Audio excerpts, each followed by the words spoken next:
How's everyone come back, Sammy, from a pretty difficult 2-week slog over in Africa? I think we travelled pretty well. Got back most of the group early Tuesday morning, and then just enjoyed some nice downtime at home. Tipped the body over with a wee bit of training, but it's nice to come back into camp on Sunday. Did that Ellis Park performance feel like a bit of a statement for this group and almost the standard for this group going forward? Yeah, I think so. I mean, we've been saying for a couple of weeks that we've been improving, and then I think we took a significant step in terms of improvement in that game. So yeah, it's something that a performance that we're proud of for sure.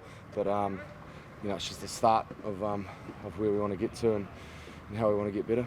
Has it galvanized this team, the 2 weeks away, maybe the noise around the team and everything like that? You've spoken about how close the group was, but now that you're back home and maybe looking back on it, has it all kind of galvanized this group and made you closer in a way? I'd say so. It certainly helped. I think maybe we took for granted going to South Africa twice a year for so many years, so it was nice to get back and spend some time in South Africa and some close time as a group. I mean, the facilities where we were at allowed us to spend a heck of a lot of time together, and we put a heck of a lot of work in during that time, and through that we saw some massive shifts. So our challenge is to continue making those shifts.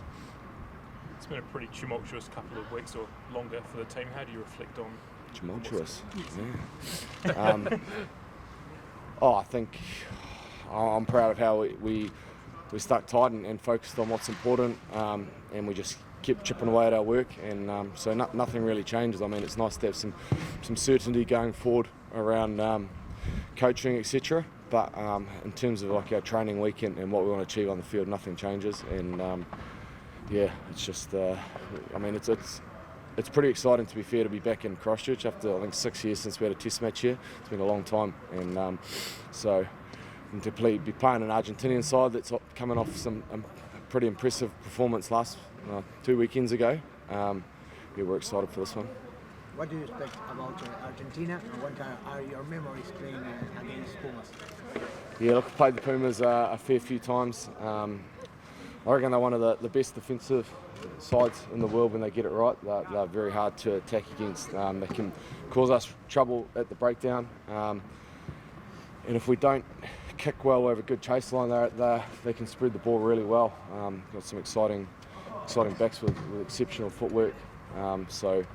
We've been doing our homework on them for sure. It's going to be a massive test.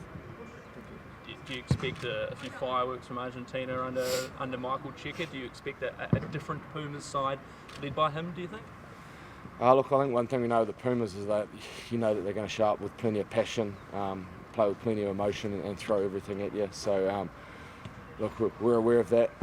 We come out and make sure we match that in terms of the physicality and intensity, if not more, to start the game and make sure. I think a few years ago we got sort of dragged into sort of a little bit off the ball stuff, and it's important that we stay task focused.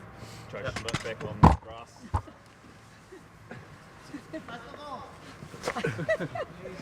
Joe Schmidt back on the grass. Much changed there, and what's his input been so far? Yeah, look, we got a little bit of a insight into Joe and got to know him a wee bit that first week against the Irish. So to have him in camp full time is a real privilege. We're excited to work with him. He's already stamped his mark in a couple of areas. He'll be predominantly looking after attack and attack structure. So we've had a few sessions in the classroom with him already, and it's good to have him on field. Sam, how important are the top 2 inches, particularly this last couple of weeks where it has been hard off the field? How important is that, the mental side of the game? Yeah, pretty big. Huge. It's I suppose the importance is to be able to control your attention and your focus and not let it stray into things that you can't control or aren't important, and sometimes that's easier said than done. But look, when we're together as a group and we've got a weekly structure and we've consistently got the mindset of trying to improve, then you can put all your effort and energy into that. It sort of doesn't allow too much time to think about what ifs or all that stuff you can't control, and we got that right a couple of weeks ago, and we've just got to make sure we stick with that.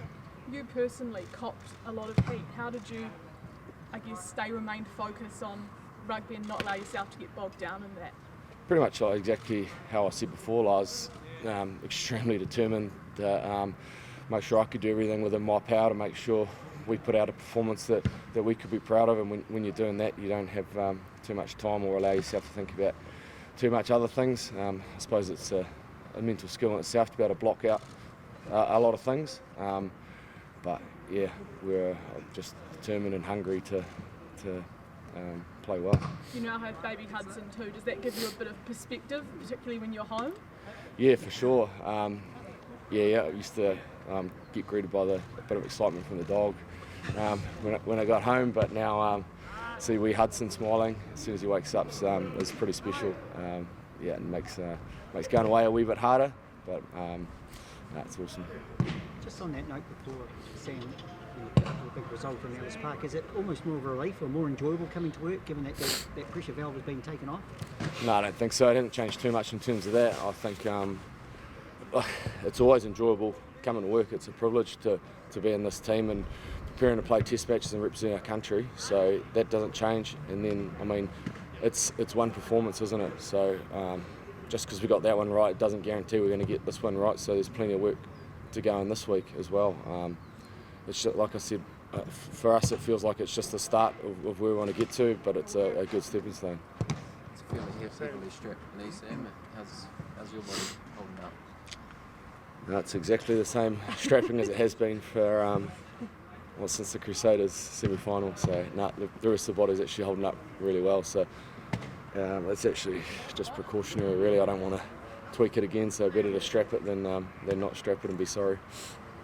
Sam, can you sort of summarise Ian's message to the team, the first one in Christchurch, after obviously having his role confirmed? I know there's been frustration among the senior guys in the team previously about Ian, potentially not being backed enough, but I mean, can you sort of summarise and sort of get more about that? Look, Fozzie was just himself pretty much when he come in on Sunday, addressed the team. We looked at a bit of a review and things we learnt from that last South African game, and so we can take that on board and move forward. But he addressed that it had been sort of a challenging few weeks, but we're where we are, and let's just get back to work, really. Yeah, so it wasn't anything special. Sam, do you surprised with the performance of Argentina against Australia? 48 points. Yeah, I remember we walked out of Ellis Park and there was a TV on as we were walking out, and I saw it was 14-0. I think the time was about 6 or 7 minutes. I was trying to see if the clock was 6 or 7 minutes into the second half, but look, they started extremely well and managed to just keep it on the whole game. So I don't know, I wouldn't say I was surprised, because over the last few years since we've been playing them consistently, we've got to know their players and their style, and they've just got so many quality players on their side now. So it wasn't a real surprise. I suppose it was a bit of the complete opposite to the week before, with a real change. But I think that shows when Geordie talked about the top 2 inches in sport, the challenge of playing the same team twice in 2 weeks.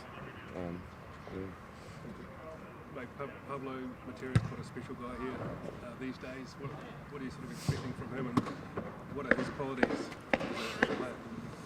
Yeah, I anticipate he'll be looking forward to this one. A bit of almost second homecoming, I suppose. I don't know. Look, he's a special player. He's a heck of an athlete. He's pretty much got it all in terms of a loose forward, and he's sort of, although he's not their captain anymore, he's a bit of a spiritual leader or the leader within their squad. So he's consistently played probably some of his best footy against the All Blacks. So we'll do our best to stop him.